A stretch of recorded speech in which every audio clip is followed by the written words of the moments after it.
Well, here we are. We're in Jewson's this morning, and it's quite funny really, because we've been using those blues over there. Let me just see if I can scroll in on there. Those blues that are on that pallet now, but since we started coming here, those blues have been in the water, and now they've put them on a pallet, which is great. The water's gone down, it's subsided, but they've got a big old yard here. They know we're using them. They could put those bricks anywhere, and they've decided still to leave them over there in the water. Well, it's a sunny, dry day today, and hopefully it'll stay like that all day. We've had a little bit of frost this morning, so we've got to work smart this morning. So we have to think about how we're mixing our muck up. We don't want to be using too much water in there, because I think it's going to be a little bit frosty later on.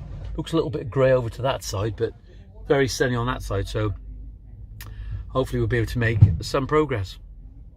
These are the blue solids we're using now, and you can see how the van gets dirty because we've got a couple of jobs on the go at the moment. The screws here on the floor, they end up going in the tyres. Broken showers up there. Just got to get these round, let them dry in the sun now a little bit.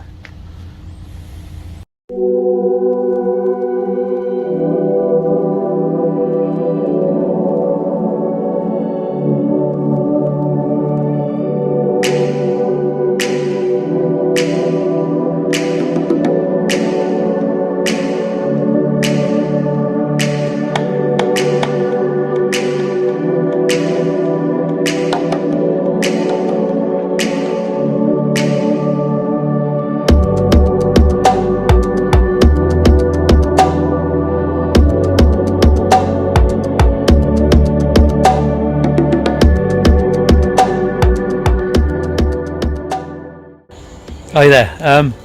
Yeah, it's a cold day today, but it's two and rising, and we have got a little fire on, and it's just a little bit of wood. There's no plastic. We did have one plastic bag on there, but that changes the atmosphere of the area a little bit, and it allows this to go off a little bit more and a little bit quicker and correctly, I suppose. I think it's going to be okay tonight because there's overcast in the van. Yep. And he's getting the bricks out. We're going to try and get out of this side now, down here, try and brick this up and block this up. We started to get some concrete, and you can see the step coming through. So once we've got this bit up, I think what we'll do, and we'll run through back with the path on there, can't we? We've got the foundation on that side for the next wall, the foundation on that side, and yeah, all good. It doesn't look much of a sight at the moment, but it's in progress, so that's what it's about. Well, here we are. I want to just show you another method that we've used over the years, and a lot of guys will actually use it. Is what we've got now is that we've got the muck along the front parts. This is for the step now. Okay, we've got the muck on top of the brick here, and then we've got a screed mix there for our step, because we want to be able to move on quite rapidly here now. So the screed mix will make sure it just stands up, because it's just a little bit deeper there at the moment. And if you have a look at this now, have a look. Sorry about the smoke here. So what we've got here, we've got this slab now that's been slurried. Okay, this is a Candler grey. I'm going to tell you who it's from. It's from Ethan Mason Paving. It's the home stone. That's the 3x2. So Andy's slurried the back for me now. So hopefully that's going to adhere to a screed mix, and it will, without a doubt. But I want to just show you this method now, what I do occasionally, so you'll be able to see it, and the proof is in the pudding when we come back and see if it's worked.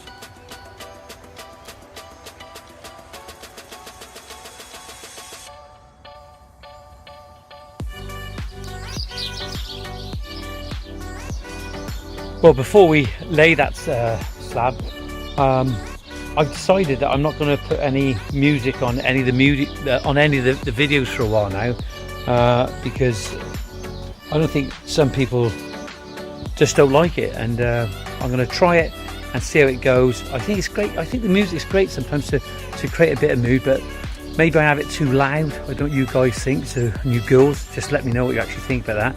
But I'm going to try it for a while. I'm going to take all the music off in the introduction that I've got at the moment. Just going to try it and just see if it's a little bit more engaging, because I think sometimes it can annoy people, and I don't want it to annoy anyone really, but you know, it's about the majority, but then we got to respect people. But the videos are there just to promote dialogue, and I want to share what I'm doing, and if I get some feedback of you guys and girls out there on anything, it's feedback that is positive, that's going to help me to move forward. So let's see what happens with this video. No music, no introductions.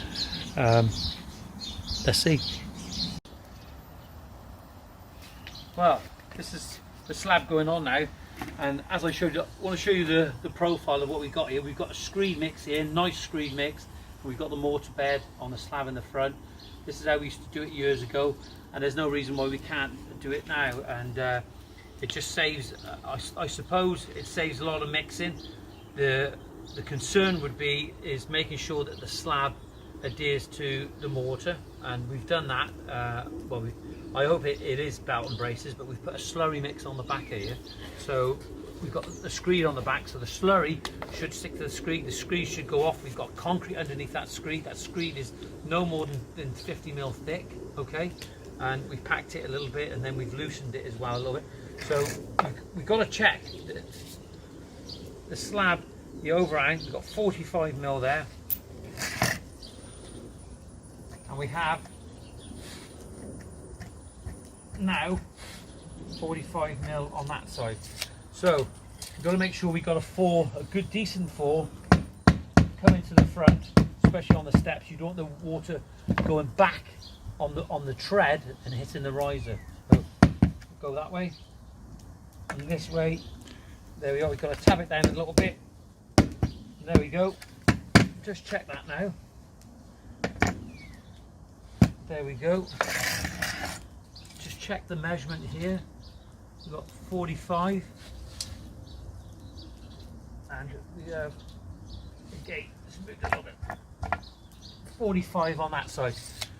So that's how we do that. And what I would suggest is, I should have a pair of gloves on, but make sure you can feel the concrete underneath there. There you are. Look, we're about down to 30mm thick there. Look, you can see where it packs in now. You can see that there's concrete underneath there. All right, we've got solid concrete. We've got the screed. Let's put that over there a sec. Make sure this is packed underneath. I suggest not to use your hands, and if you are going to use your hands, make sure you've got a pair of gloves on.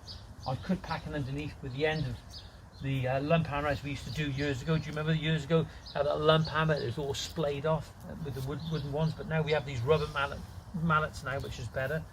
And of course, just check that now. We have, that's level, and we go through the middle here. These slabs are pretty good. They're home stone, the candle grey. There we are. That's perfect there. I'll go underneath there. The other thing, of course, I had a message the other day. A young, where's our water now and our sponge? Well, look, we did have it. I had a message the other day. Somebody said they had some priming slurry on the face of the slabs, but it's so important that you keep a bucket of water nearby and sponge it, and it's up the top there. Got Andrew filming it at the moment, but what I would do now, I would sponge that off, make sure it's nice and clean, so if the client did happen to come out, they can actually see that it's nice and clean, and it'll just stop them worrying straight away. Just got to make sure you do it. It's belts and braces, and there you go. So, blue sky for a change. Let's get on.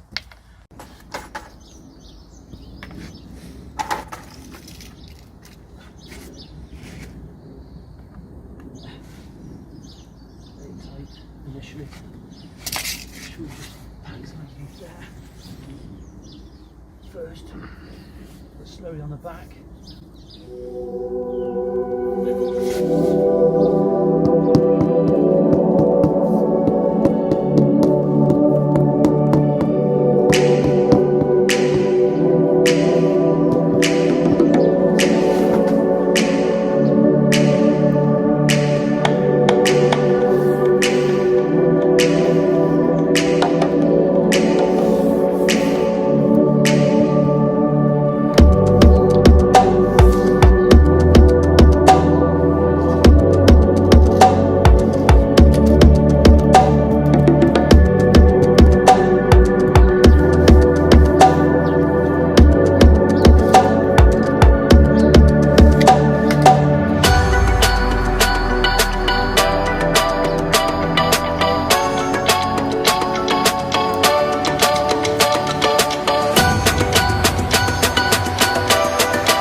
Bye.